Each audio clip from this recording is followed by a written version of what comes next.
తల్లిదండ్రులకు, గురువులకు నా పాదాభివందనాలు. గురు పౌర్ణమి శుభాకాంక్షలు. శ్రీమత్వదీయ చరితామృతమన్నయార్య పీత్వాపి నైవ సుహితా మనుజా భవేయుః.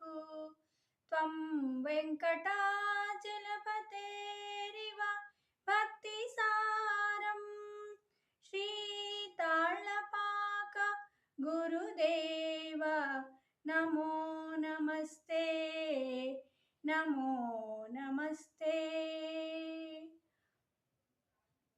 హరి అవతారమితడు అన్నమయ్య, అరయమ గురుడితడు అన్నమయ్య. హరి అవతారమితడు అన్నమయ్య.